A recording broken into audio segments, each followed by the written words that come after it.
حضرت ابراہیم خلیل اللہ علیہ السلام کے فضائل و مناقب سماعت فرمائیں۔ میرے دوستو اور بزرگوں، حضرت ابراہیم خلیل اللہ علیہ السلام اللہ تعالیٰ کے جلیل القدر رسول اور خلیل اللہ یعنی اللہ تعالیٰ کے دوست ہیں۔ اسلام کی ولادت تاریخی روایات کے مطابق تقریباً 2002 سے 2000 قبل مسیح عراق کے شہر ار میں ہوئی۔ آپ علیہ السلام نے بت پرستی کے دور میں توحید کا علم بلند کیا اور نمرود کی آگ میں بھی بے خوف کود گئے۔ سبحان اللہ، جو اللہ تعالیٰ کے حکم سے گلزار بن گئی۔ آپ علیہ السلام کی پوری زندگی قربانیوں سے عبارت ہے، جیسے اللہ تعالیٰ کی رضا کے لیے اپنے بیٹے کو قربان کرنے پر تیار ہو جانا۔ آپ کو اپنے بیٹے کے ساتھ مل کر خانہ کعبہ کی تعمیر کا شرف حاصل ہوا اور دین اسلام کو ملت ابراہیمی کہا گیا۔ سبحان اللہ۔ آپ علیہ السلام کی مشہور اولاد میں حضرت اسماعیل علیہ السلام اور حضرت اسحاق علیہ السلام شامل ہیں، جن سے آگے چل کر انبیاء کرام کے عظیم سلسلے چلے، اس لیے آپ کو جد الانبیاء کہا جاتا ہے۔ روایات کے مطابق آپ علیہ السلام نے تقریباً 175 برس کی طویل عمر پائی اور وفات کے بعد آپ علیہ السلام الخلیل موجودہ فلسطین میں مدفون ہوئے۔ رکھتا ہے جو ایمان ابراہیم زمانے میں طوفان بھی بدل جاتے ہیں گلزار کی صورت میں۔ حضرت عبداللہ بن عباس رضی اللہ تعالیٰ عنہما بیان کرتے ہیں کہ ایک روز حضور نبی اکرم صلی اللہ علیہ وسلم نے خطبہ دیتے ہوئے فرمایا، اے لوگو، تم روز حشر اللہ تعالیٰ کی بارگاہ میں یوں حاضر کیے جاؤ گے، برنا پا، ننگے جسم اور بغیر ختنہ کے ہوگے۔ پھر آپ صلی اللہ علیہ وسلم نے یہ ایت تلاوت فرمائی، جس طرح ہم نے کائنات کو پہلی بار پیدا کیا تھا، ہم اس کے ختم ہو جانے کے بعد اسی عمل تخلیق کو دہرائیں گے۔ پھر آپ صلی اللہ علیہ وسلم نے فرمایا، ساری مخلوق میں سب سے پہلے جنہیں لباس پہنایا جائے گا وہ حضرت ابراہیم علیہ السلام ہوں گے۔ معاشر میں جب کہ ننگے ہوں گے سبھی خلائق فلت ملے گی سب سے پہلے خلیل حق کو۔ حضرت ام شریف رضی اللہ تعالیٰ عنہ بیان کرتی ہیں کہ حضور نبی اکرم صلی اللہ علیہ وسلم نے چھپکلی کو مارنے کا حکم دیا ہے اور آپ صلی اللہ علیہ وسلم نے فرمایا، یہ حضرت ابراہیم علیہ السلام کے خلاف نمرود کی جلائی گئی آگ میں اسے مزید بھڑکانے کے لیے پھونکیں مارتی تھی۔ پھونکوں سے وہ اڑانے چلا تھا خلیل کو، جس کو پتہ نہ تھا کہ ہوا کس کے ہاتھ ہے، کہ ایک آدمی حضور نبی اکرم صلی اللہ تعالی علیہ وآلہ وسلم کی خدمت اقدس میں حاضر ہوا اور عرض کیا، یا خیر البریہ، اے مخلوق میں سب سے زیادہ بہتر۔ آپ صلی اللہ علیہ وسلم نے فرمایا، وہ تو حضرت ابراہیم علیہ السلام ہیں، یعنی یہ ان کا لقب بھی ہے۔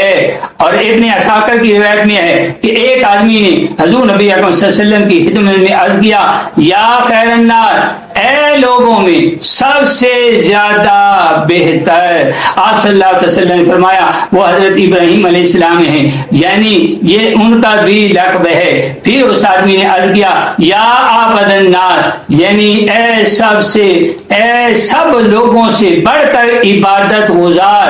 آپ صلی اللہ علیہ وسلم نے فرمایا، داؤد علیہ السلام ہیں، یعنی یہ ان کا بھی لقب ہے۔ مدح خلیل کرتے ہیں خود سرور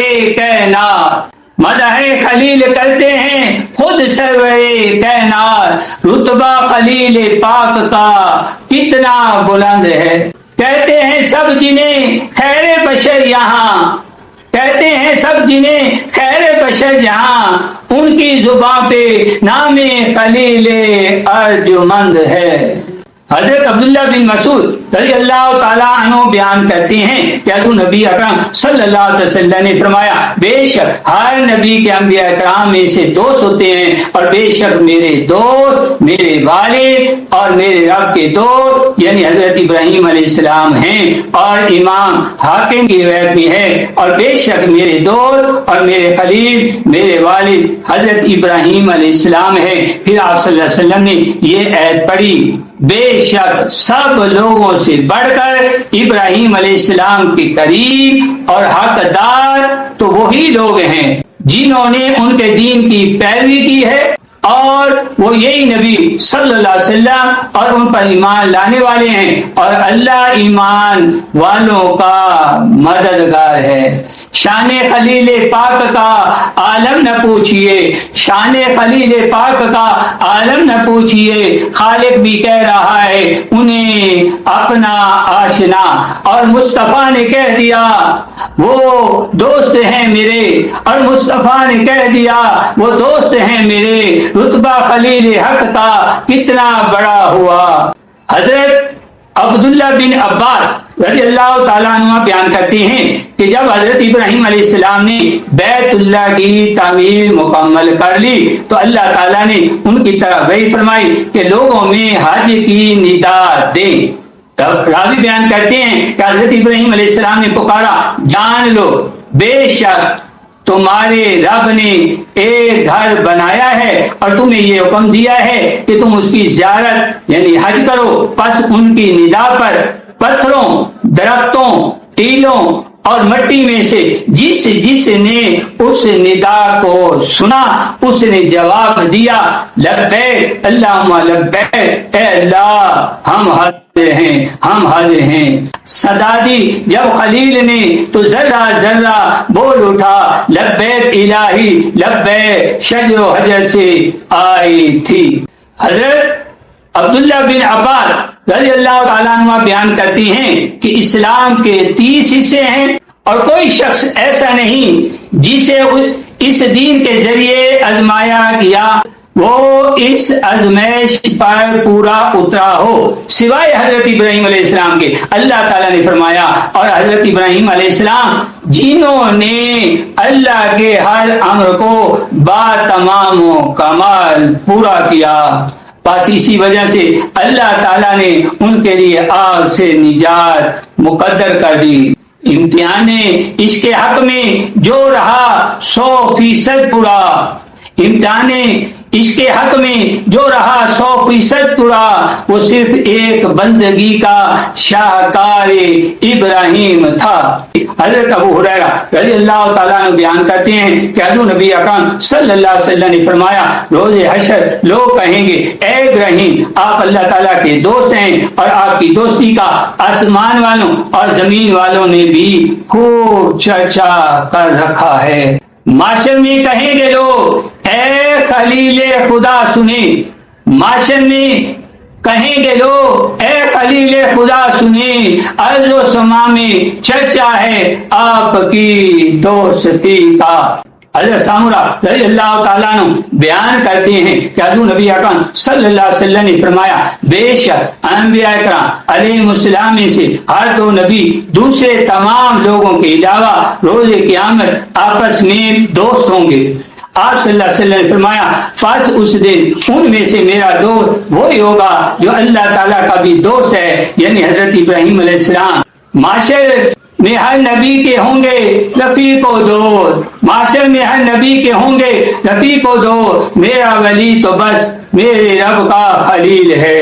حضرت ابو ہریرہ رضی اللہ تعالیٰ عنہ سے مروی ہے کہ حضور نبی اکرم صلی اللہ علیہ وسلم نے فرمایا، بے شک جندیوں میں موتیوں سے بنا ہوا ایک محل ہے جس میں نہ تو کوئی شگاف ہے اور نہ ہی کسی قسم کی کوئی کمزوری۔ اس گھر کو اللہ تعالیٰ نے اپنے خلیل حضرت ابراہیم علیہ السلام کے لیے تیار کیا ہے۔ موتی کا وہ محل ہے نہ عیب ہے نہ شگاف، موتی کا وہ محل ہے نہ عیب ہے نہ شگاف۔ اللہ نے خلیل کو کیسا سلا دیا۔ اللہ تعالیٰ محبت عطا فرمائے۔ آخر میں اللہ تبارک و تعالیٰ جل شانہ کی بارگاہ عالیہ میں دعا ہے، مولا صلی وسلم دائما ابدا علی حبیبک خیر الخلق کلہم. یا الہی راہ فرما مصطفیٰ کے واسطے، مشکلیں حل کر شاہ مشکل کشا کے واسطے، رسوا نہ کرنا معاشر میں اے میرے کبریا، خاطر خلیل پاک کی رکھنا میرا بھرم. ننگے بدن ہوں گے جہاں مخلوق دو جہاں، پہنا دے خلعت عفو مجھ پر بھی کر کرم. آمین. سبحان ربک رب العزت عما یصفون وسلام علی المرسلین والحمد للہ رب العالمین وصلی اللہ تعالی علی خیر خلقہ محمد وعلی آلہ وصحبہ اجمعین برحمتہ یا